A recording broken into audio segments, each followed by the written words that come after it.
going on, everyone? Today we are talking about buying a house in a buyer's market. Now, everything I've been teaching you, buying a house, contracts, everything has been led up to this day right now. Now, a lot of the past information was always about the seller's market and the craziness of the seller's market and how crazy it is to buy a house or hard it is to buy a house. So this is when things change, when you start seeing more homes on the market, and as things shift into a buyer's market, this right here is going to get you the best deals. I guarantee it. So follow along, whether you're a buyer, whether you're looking for a buyer's agent, or you yourself are a realtor, this is going to help you, okay? So the first things first is days on the market.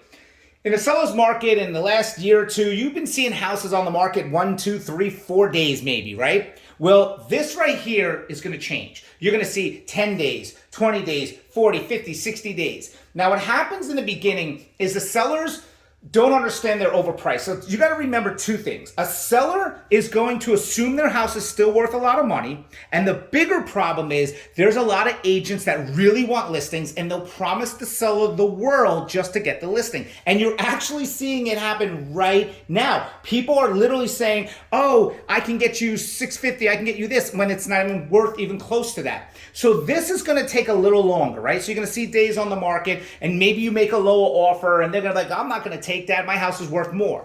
Well, the more days on the market, the less and less views, the less engagements, everything. And then you're going to see a price adjustment. And when the price adjustment goes, that's when you need to jump on it again. If you're the first one to make an offer or a second one, it's going to be hard because it's still too new. If you made an offer in the past, come back and remake an offer. If you're seeing it and you're waiting it, when you see that first price adjustment, jump on it. That's when you can make an offer, ask for closing costs, the whole nine. These two go hand in hand.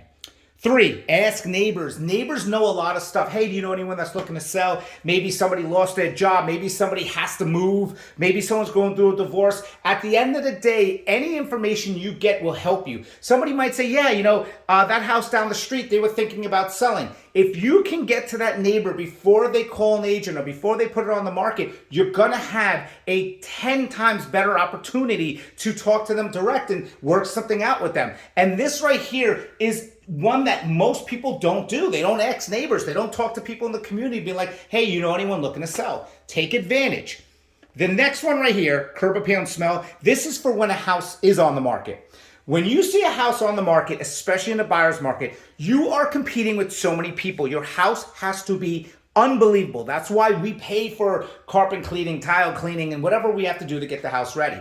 When the house doesn't look good and it smells bad, and especially when it comes to like pets or something in a buyer's market, that house, I would say at least 80 to 90% of the people will walk right out because there's too much inventory, right? So they're going, why would I buy this house? I don't like the smell. It's horrible. And they're losing it. You walk into a house that has a bad smell or curb appeal, jump on that house right away and put a low offer and ask for all your closing costs because you will have so much of a better chance getting that house because it is hard to sell a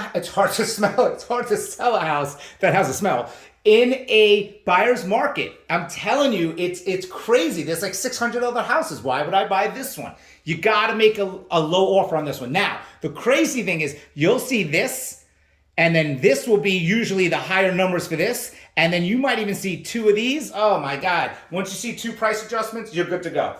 Now, this is for when you're driving around and the house isn't on the market. The grass is high, it's not cut, the outside's out of bad shape.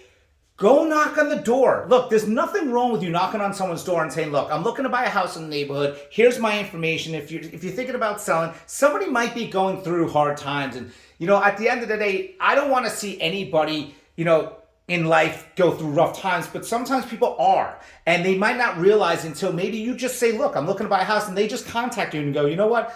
I do need to get rid of this house. You know what? You're right. And you open up my eyes. And the reason I'm putting these is because it happens. I've seen them all happen constantly. You need to understand that in a seller's market, you are nothing to these people. You are overpaying. You are doing everything, and the sellers are sitting back. Well, guess what? In a buyer's market, it's your turn, right? That's the whole point. And sellers, if you're watching this, you need to make sure that you hire an agent that understands that you got to get your carpets cleaned. You got to have your curb appeal. You got to make sure the pictures are professional. The marketing is professional to protect things like this and this. And last, Ask questions. When you go to an open house, or if the seller's there or the listing agent's there, ask a million questions. Get all the information you need, because the more information you get is going to give you more of a reason to make the offer. If it's lower with closing costs, because they're telling you most of the time in a buyer's market, you're going to get a lot of information because people really need to sell. Any questions you have, please let me know. Guys, thank you so much. I love doing these educations. So much more to come. And sellers, starting next week, we're going to start working with you guys to give you some insight of what's to come and how to protect you. I'm Karen. Happy Friday. Talk to you soon.